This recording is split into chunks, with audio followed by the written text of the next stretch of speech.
Bienvenidos a este video sobre la Ouija, esa misteriosa tabla que ha fascinado y aterrorizado a generaciones. Hoy vamos a explorar su historia, quién la inventó, cuándo se puso de moda, cómo se popularizó, casos reales de gente que la usó, posesiones documentadas a partir de su utilización. ¿Qué opina la Iglesia de todo ello? Exorcismos practicados y los peligros que conlleva. La Ouija no es solo un juego. Es un tablero con letras, números, sí, no y adiós, usado con un puntero que se mueve solo. Pero su origen va más allá de lo paranormal. Es un producto comercial del siglo XIX. Prepárate para historias que te pondrán los pelos de punta. Pero todo basado en hechos reales. Si eres sensible, quizás enciende la luz. Vamos. Uno de los primeros métodos similares fue la escritura automática en China, alrededor del año 1100 d.C., durante la dinastía Song, donde se usaban tablas para comunicarse con espíritus. En el siglo XIX, tras la Guerra Civil Americana, surgió el movimiento espiritista. La gente quería hablar con los muertos. En 1886, en campamentos espiritistas de Ohio, aparecieron tableros parlantes primitivos. En 1890, en Baltimore, la medium Helen Peters Nosworthy preguntó a un tablero prototipo cómo llamarlo, y respondió Ouija, que supuestamente significa buena suerte en un idioma antiguo, aunque hay mitos de que viene de oui en francés y ja en alemán, ambos sí. El empresario Elijah Bond, con ayuda de Charles Kennard, lo patentó el 10 de febrero de 1891, con el número de patente 446.054. Fue el primer tablero comercial, vendido por la Kennard Novelty Company como un juego de salón inocente. Para obtener la patente, el tablero tuvo que adivinar el nombre del oficial de patentes en una demostración. Esto lo hizo famoso de inmediato. En 1901, William Fuld tomó el control y lo llamó Ouija. No eran espiritistas, sino capitalistas que vieron un negocio en el duelo colectivo de la sociedad de la época. La Ouija no siempre fue de moda. Su auge vino en momentos de crisis globales, cuando la gente buscaba respuestas del más allá. Durante la Primera Guerra Mundial, de 1914 a 1918, la espiritista Pearl Curran la usó para adivinar y escribir poemas dictados por espíritus, como los de Patience Worth. Se vendió como herramienta de consuelo para familias que perdieron seres queridos en la guerra. Tras la guerra y la gripe española de 1918, que mató a millones, la Ouija explotó en popularidad porque la gente necesitaba hablar con los fallecidos. En los años 20, inspiró libros psíquicos, literatura y sesiones en salones de la alta sociedad, convirtiéndose en un fenómeno cultural. En la Segunda Guerra Mundial, de 1939 a 1945, una tienda en Nueva York vendió 50.000 unidades solo en 1944, mostrando cómo las guerras impulsaban su venta. En 1967, tras ser comprada por Parker Brothers y mudada a Salem, la ciudad de las brujas, vendió 2 millones de unidades, más que el Monopoly ese año. La popularización cambió drásticamente en los años 70 con la película El Exorcista de 1973, basada en un caso real, que la transformó en un símbolo de horror demoníaco. Desde entonces se asocia con lo satánico, apareciendo en películas como Ouija de 2014, series como Breaking Bad, videojuegos y hasta aplicaciones móviles modernas. Hoy en día, Hasbro la produce y vende millones, pero con advertencias en las cajas, y su popularidad resurge en épocas de incertidumbre, como pandemias o crisis económicas, gracias a redes sociales y TikTok, donde la gente comparte sesiones en vivo. Aquí viene lo escalofriante: testimonios reales de experiencias con Ouija. No son mitos, hay reportes en prensa, libros, foros y documentos eclesiásticos. Uno de los casos más famosos es el de Roland Doe en 1949. Un niño de 13 años en Maryland usó la Ouija para contactar a su tía fallecida. Empezaron fenómenos: muebles moviéndose solos, arañazos profundos en su cuerpo que aparecían de repente y voces demoníacas guturales que salían de él. El niño entraba en trances violentos, Hablaba en lenguas antiguas y su cama se sacudía con fuerza extrema, como si una entidad invisible lo controlara. La familia, aterrorizada, llamó a sacerdotes y la Iglesia Católica intervino con exorcismos. Se practicaron al menos 30 sesiones de exorcismo en un hospital, donde el niño vomitaba, levitaba según testigos y gritaba blasfemias. Finalmente, tras meses de rituales, el demonio supuestamente salió. Y el caso inspiró la novela y película El Exorcista. Otro caso real. En 1920, en El Cerrito, California, varios ciudadanos usaron ouija en grupo y sufrieron posesiones masivas. Empezaron con alucinaciones colectivas, comportamientos erráticos y ataques de histeria, creyendo que espíritus malignos los controlaban. La prensa local lo cubrió como un brote de locura espiritista, y algunos requirieron internamiento psiquiátrico. En 2012, en Texas, un adolescente apuñaló a un amigo tras una sesión de ouija, alegando que un espíritu le ordenó hacerlo. Fue condenado, pero culpó a la tabla.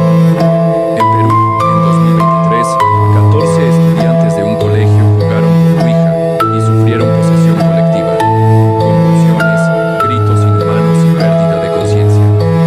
Los médicos no encontraron explicación física, y un sacerdote local realizó exorcismos menores para adultos. Un testimonio impactante es el de Valencia. Sola en su casa y sintió una presencia oscura. Solo sensaciones de y finalmente, posesión. Sus ojos cambiaban, tenía ataques de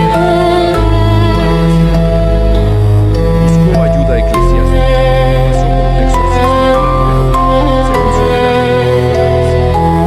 Otro caso, en 2025, un grupo de jóvenes invocó a Soso, un demonio común en sesiones de ouija, y terminaron poseídos. Uno de ellos empezó a reír frenéticamente sin parar. Otro colapsó con convulsiones y requirieron intervención médica y espiritual. Elías Samael, un vigilante nocturno, documentó en vídeo su experiencia. Tras usar ouija, grabó cómo una entidad lo torturaba, con distorsiones en su rostro y voces que salían de su boca. Publicó los vídeos en redes antes de desaparecer temporalmente, y luego reveló que un exorcista lo salvó. En Tiliquí, Colombia, 36 alumnos hablando en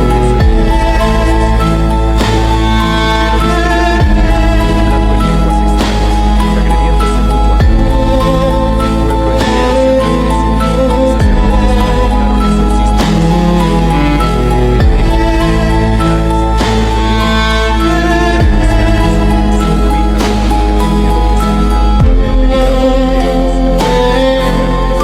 pueblo entero se organizó y sacerdotes practicaron exorcismos. En México, en Linares, la Iglesia del Vaticano envió exorcistas especializados, y el caso se mantuvo en secreto, pero filtraciones hablan de rituales intensos que duraron semanas. Otro ejemplo, en Argentina, en Corrientes, según exorcistas locales, 4 de cada 10 casos de posesión que atienden comienzan con el uso de ouija. Los síntomas incluyen conocimiento sobrenatural, fuerza sobrehumana y aversión a lo sagrado, como cruces o agua bendita. La Iglesia Católica opina firmemente sobre la ouija. La prohíbe rotundamente, considerándola una forma de adivinación y espiritismo que abre puertas a demonios. Según el Catecismo de la Iglesia Católica, en el párrafo 2116, todas las formas de adivinación están prohibidas porque alejan de Dios y pueden atraer influencias malignas. El Santo Oficio, predecesor de la Congregación para la Doctrina de la Fe, declaró en 1917 que es ilícito asistir a sesiones espiritistas, incluyendo el uso de tablas como la ouija, incluso si parecen inocentes o piadosas. Exorcistas famosos como el padre Gabriele Amort, que realizó miles de exorcismos, advertían: la ouija no contacta con muertos, sino con demonios que se disfrazan para engañar. El padre Dan Reehil, un exorcista estadounidense, dice: estás hablando con un demonio, no con espíritus benignos. Es una invitación al mal. La Conferencia Episcopal de Toscana, en 1994, publicó un documento llamando a la ouija una mistificación peligrosa que promueve el ocultismo y aleja de la fe. El exorcista español José Antonio Fortea explica: Al usar Ouija, llamas a espíritus desconocidos sin control, y muchos casos de posesión empiezan así, con entidades que se aferran al alma. La Iglesia ve la Ouija como una herramienta del diablo para infiltrarse en vidas modernas, disfrazada de juego. En cuanto a exorcismos practicados por Ouija, son numerosos y documentados en archivos eclesiásticos. En el caso de Roland Doe, como mencioné, se hicieron 30 exorcismos en 1949, con rituales que incluían oraciones en latín, imposición de manos y uso de reliquias sagradas. El demonio supuestamente se manifestaba con violencia, pero al final gritó, "Me voy", y el niño se liberó. En Corrientes, Argentina, exorcistas reportan rituales semanales para víctimas de Ouija, usando el ritual romano de 1614, actualizado en 1999. Un exorcismo típico implica diagnosticar la posesión, con signos como hablar lenguas muertas o fuerza sobrenatural. Luego rezar el ritual mayor, que puede durar horas o días. En el caso de la niña de Linares, el Vaticano autorizó un exorcismo mayor, con varios sacerdotes rezando en cadena para expulsar la entidad. El padre Fortea describe cómo en posesiones por Ouija, el demonio a menudo se nombra Soso o Pazuzu y resiste ferozmente, pero cede ante la autoridad de la Iglesia. ¿Sabías que la mayoría de los exorcismos no se hacen públicos para proteger la privacidad de las víctimas? Sin embargo, libros como Un exorcista cuenta su historia del Padre Amor detallan decenas de casos, muchos de ellos relacionados con el espiritismo y el uso de la tabla Ouija. Científicamente, el movimiento del puntero en la Ouija se explica por el efecto ideomotor. Son pequeños movimientos musculares inconscientes que guían el indicador, revelando pensamientos que ya están en nuestro subconsciente. Estudios como el de la Universidad de British Columbia en 2012 lo confirman, pero la ciencia no puede explicarlo todo. ¿Qué hay de las predicciones que se cumplen o los casos de posesión? Algunos expertos lo atribuyen a la sugestión colectiva o a traumas psicológicos profundos que emergen durante la sesión. Los peligros de la Ouija son muy reales y van más allá de un simple susto. Puede provocar obsesiones, alucinaciones, ataques de pánico y en los casos más extremos ha llegado a inspirar actos de violencia o incluso suicidios. Desde una perspectiva religiosa, se considera una invitación abierta a entidades negativas. Psicológicamente, puede generar una paranoia tan intensa que termina arruinando la vida de una persona. Si a pesar de todo decides usarla, hay reglas básicas, nunca lo hagas solo.